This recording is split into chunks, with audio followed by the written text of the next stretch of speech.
Shalom, Bapak Ibu, Saudara-saudari yang terkasih di dalam Tuhan Yesus Kristus. Hari ini kita akan melanjutkan pembacaan dan renungan kebenaran firman Tuhan dari kitab Mazmur pasal yang ke-52 ayat yang pertama sampai yang ke-11. Saya mengajak kita semua untuk mengambil Alkitabnya dan kemudian kita akan membacanya bersama-sama.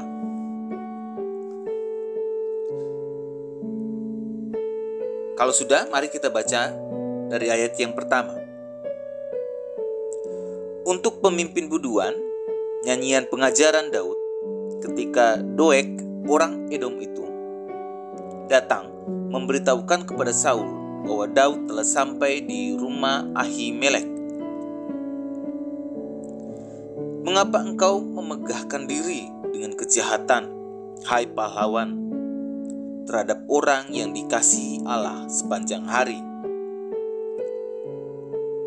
Engkau merancangkan penghancuran, lidahmu seperti pisau cukur yang diasah. Hai, engkau penipu! Engkau mencintai yang jahat lebih daripada yang baik, dan dusta lebih daripada perkataan yang benar. Selah, engkau mencintai segala perkataan yang mengacaukan. Hai, lidah penipu! Tetapi Allah akan merobohkan engkau untuk seterusnya. Ia akan merebut engkau dan mencabut engkau dari dalam kemah, membantun engkau dari dalam negeri orang-orang hidup. Selah, maka orang-orang benar akan melihatnya dan menjadi takut, dan mereka akan menertawakannya. Lihatlah orang itu yang tidak menjadikan Allah tempat pengungsiannya, yang percaya akan kekayaannya yang melimpah, dan berlindung pada tindakan penghancurannya. Tetapi aku ini seperti pohon zaitun yang menghijau di dalam rumah Allah. Aku percaya akan kasih setia Allah untuk seterusnya dan selamanya. Aku hendak bersyukur kepadamu selama-lamanya, sebab engkaulah yang bertindak karena namamu baik. Aku hendak memasyurkannya di depan orang-orang yang kau kasihi. Jemaat Tuhan yang terkasih, pembacaan dan perenungan firman Tuhan dari Mazmur 52 ini termaksud di dalam jenis Mazmur ratapan pribadi, di mana penyembah mengeluh kepada Tuhan tentang kesusahannya dengan keterbukaan dan menantikan Tuhan dalam kesusahannya. Dalam Mazmur ratapan pribadi ini, pemazmur mengeluh tentang musuhnya dan memohon pertolongan Tuhan agar bertindak dalam keadaan susahnya. Oleh sebab itu, pemazmur menyatakan keyakinannya dalam Tuhan, dalam sifat-sifat Tuhan yang akan menolongnya.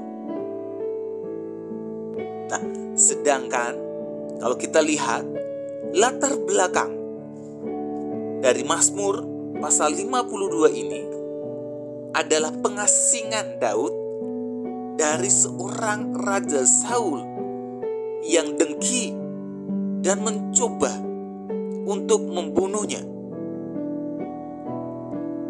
sehingga membuat Daud harus berpindah dari gua ke gua. Daud meninggalkan Gibea dan bertemu dengan Samuel di Rama. Daud kemudian diperingatkan oleh Yonatan dan kemudian pergi ke Nob. Di sana Daud makan roti dari tabernakel dan para imam memberinya pedang Goliat. Namun seorang Edom yang bernama Doeg yang menyaksikan hal itu dan kemudian mencoba memperoleh simpati dari Raja Saul dengan memberitahukannya, sehingga mengakibatkan Raja Saul membunuh para imam tersebut. Jemaat yang terkasih di dalam Tuhan Yesus, melalui pembacaan dan perenungan hari ini, apa refleksinya bagi kita orang percaya yang hidup di saat ini? Refleksinya seperti ini bagi kita yang hidup di saat ini, bahwa bagi kita yang hidup di zaman ini membutuhkan tempat perlindungan yang aman pada saat-saat kita dikelilingi oleh kesusahan, masalah, dan kesalahpahaman yang terjadi. Dan tempat perlindungan yang aman tersebut bagi kita adalah hanya di dalam Tuhan Yesus. Ketika tersiksa oleh bisikan orang lain, kita merasa seperti seekor tikus yang terluka dan berdarah di dalam cakar seekor kucing lapar. Memikirkan tentang apa yang dikatakan orang lain terlalu berat untuk ditahan. Gosip, desas-desus merupakan pukulan terakhir ketika kita berjuang untuk mempertahankan hidup pada saat berada pada sisi kasar dari keputusasaan hidup saya dan saudara. Bapak Ibu Saudara yang terkasih di dalam Tuhan, dengar ini dengan baik-baik. Orang-orang yang putus asa tidak membutuhkan kritikan-kritikan. Mereka sudah cukup terluka. Mereka tidak membutuhkan lebih banyak perasaan bersalah atau tekanan yang menumpuk. Mereka hanya membutuhkan perkataan yang membesarkan hatinya. Singkatnya, dalam situasi-situasi tersebut, mereka membutuhkan sebuah tempat perlindungan, sebuah tempat untuk bersembunyi, sebuah tempat untuk menyembuhkan diri, di mana mereka menemukan seorang yang selalu bersedia. Mereka dapat menemukan orang yang dapat selalu memperhatikan dan terjangkau. Mereka dapat menemukan seorang sahabat karib, seorang sahabat yang dekat, yang ada dalam situasi apapun mereka.